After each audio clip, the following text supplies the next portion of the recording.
Did Yeah. you have Shia in mind as the lead, or how did that even stumble across? Man, that came out of nowhere. Um, I got a video.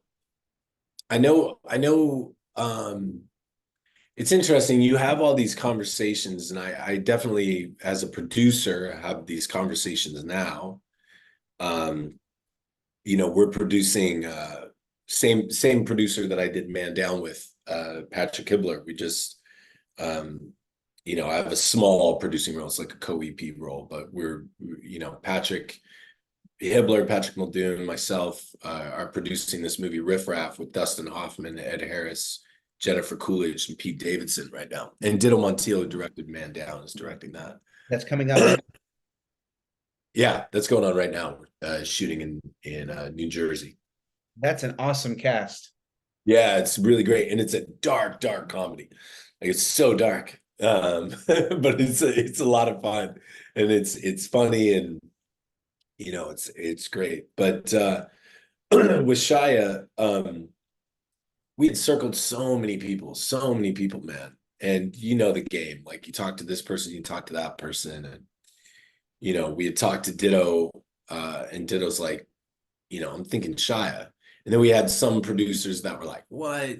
Seeing him as a Marine, like that's fucking crazy. Like there's no way. And it's all these stupid conversations, these pointless fucking conversations that you have.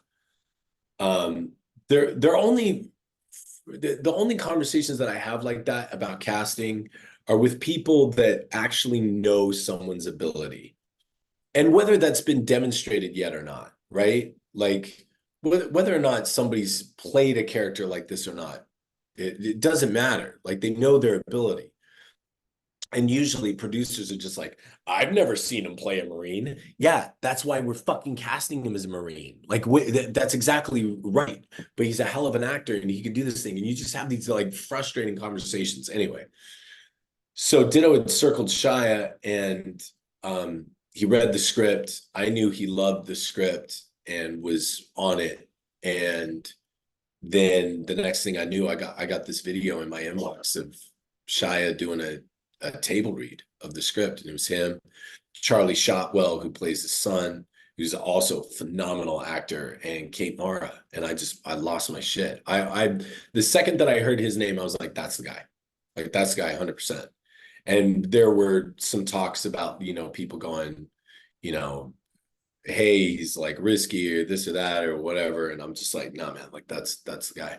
And I've, loved ever since I met him, because we met on set. That's where we met the first time in person. Um, I consider him to be a friend, and we've stayed in contact and talk about life and family and kids. He's got a new kid, and I got a new kid, and and I'm this year, 2024, I'm going to direct a film that he's going to act in. Um, There you go. and That's so awesome. that's really exciting, and that's exciting for me, and it's been a long journey on that story, and I'm finally comfortable with it, and we're gonna get down and we're gonna grind it out. The thing about Shia is he's not after um I don't whenever I watch an actor, it's like a magician watching another magician or a comedian watching another comedian. Like you go, oh, there's the setup. Got it. There's the punchline. There it is. There's the callback, right? Like you can watch what they're doing and go, I see what he's doing. Oh, there's the trap door beneath the floor. I got it. There's the trick.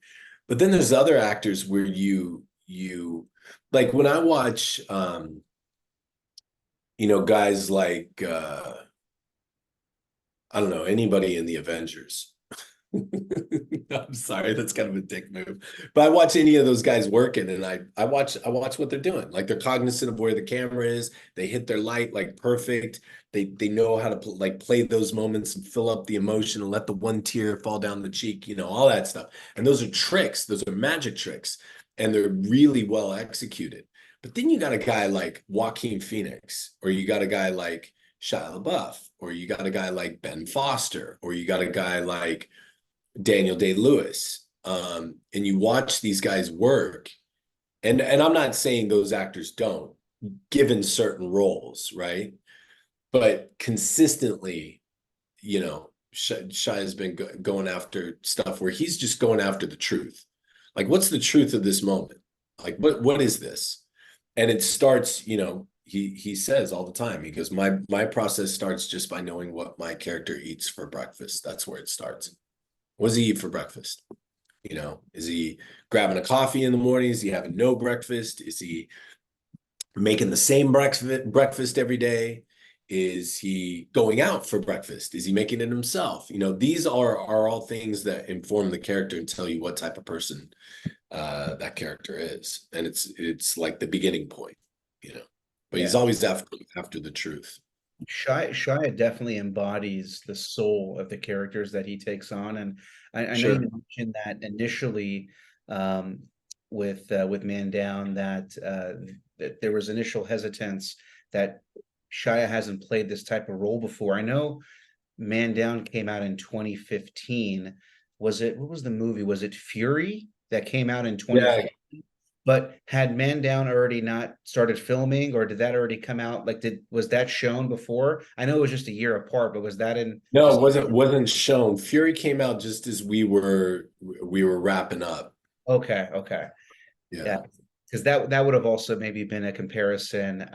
But yeah, definitely, right. And the cast, with Kate Mara, I really liked her in House of Cards. She was awesome in House of Cards as well too. So you land this, big motion picture, right? What goes on in your head, right? Is this like, because you've already been in the industry, right? But I get a sense that writing is your truest passion, right? So this maybe felt like the most biggest reward of your career up to this point. Do I have that? Yeah, man. Man Down, the whole experience with Man Down was like, it was like climbing Mount Everest, Yeah. only to get to the top and Hollywood standing there. You know, it's like Bill Hader's Hollywood. I don't know if you've ever seen that. How's it going? I'm a Hollywood. That character that he does. Um, So what happens? Is the phone ringing for, hey, what's next? no, no, Or not at all, dude. In fact, it's the opposite. I get to the top of Everest, you know, in my mind, and Hollywood is standing there and goes, "Hey, how's it going?" So you just climbed what you thought was Everest, right? Like to get to the entrance. No, no, no. That's the mountain behind me, right? That starts at the top of this one. So you got to climb that. But guess what? You don't get to do that yet. And then Hollywood kicks you in the nuts and throws you down, you know, Everest, throws you down to the bottom again. And then you start again.